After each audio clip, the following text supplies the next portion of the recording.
फिर तेज हुआ India versus Bharat विवाद। प्रधान बोले, निराश लोगों में देश की पहचान, भारत करने पर विवाद पैदा करने की मची होड़। भारत बनाम इंडिया का विवाद थमने का नाम नहीं ले रहा है। कुछ समय पहले G20 के दौरान भारत सरकार द्वारा जब इंडिया का नाम भारत किया गया तो ये मुद्दा और तेज हो गया।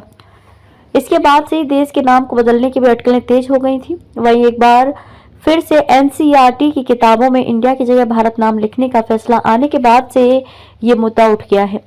कुछ निराश लोग भारत इंडिया नाम को लेकर कर रहे प्रतिस्पर्धा। प्रधान केंद्रीय शिक्षा मंत्री धर्मेंद्र प्रधान ने गुरुवार को कहा कि कुछ निराश लोग देश की पहचान भारत करने को लेकर विवाद पैदा करने के लिए एक दूसरे से प्रतिस्पर्धा कर रहे हैं। जानकारी के अनुसार धर्मेंद्र प्रधान गुजरात के नर्मदा जिले में स्टैच्यू ऑफ यूनिटी के पास टेंट सिटी में राष्ट्रीय शिक्षा नीति 2020 के कार्यान्वयन पर पश्चिमी क्षेत्र के कुलपतियों के सम्मेलन के उद्घाटन सत्र में गणमान्य व्यक्तियों को संबोधित कर रहे थे।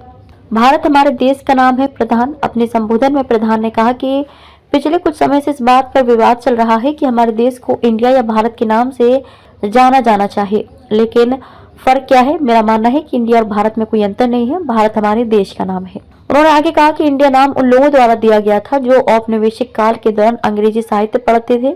प्रधान ने कहा कि हमारे संविधान ने इंडिया और भारत दोनों का समान महत्व दिया है और भारत एक भारतीय नाम है, एक मूल नाम है। यह हमारी सभ्यता का प्रतिनिधित्व करता है, लेकिन कुछ निराश लोगों के मन में इसे लेकर विवाद खड़ा करने की होड़ चल रही है। विपक्षी दलों ने उठाए थे सवाल। उनकी ये टिप्पणी कई विपक्षी दलों के नेताओं के विरोध के एक दिन बाद आई है, जिसमें विपक्षी नेताओं ने कहा था कि NCERT पैनल ने स्कूली पाठ्यक्रमों में इंडिया की जगह भारत की सिफारिश की और आरोप लगाया कि सत्तारूढ़ भाजपा इतिहास बदलना चाहती है और विपक्षी गुट इंडिया के हाथों अपनी हार के डर से ऐसे हताश कदम उठा रही है। विपक्षी समूह द्वारा यूपीएस अपना नाम बदलकर भारत करने के बाद बीजेपी सरकार पर भारत नाम को अधिक महत्व देने का आरोप लगाया गया है।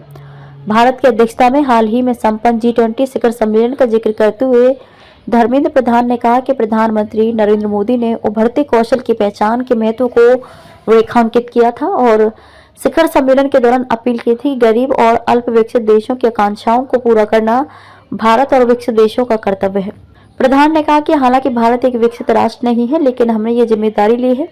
हम छोटी और उभरती अर्थव्यवस्थाओं के साथ अपनी सर्वोत्तम प्रथाओं को साझा करेंगे। अब तक लगभग 25 देश मेरे संपर्क में हैं, क्योंकि वे हमसे हमारी ज्ञान प्रणाली साझा करने की अपेक्षा करते हैं। उन्होंने कहा कि कुछ देशों ने पहले अपने देशों में भारत के प्रमुख इंजीनियरिंग और बिजनेस स्कूल IIT और IIM खोलने में गहरी रुचि व्यक्त की है।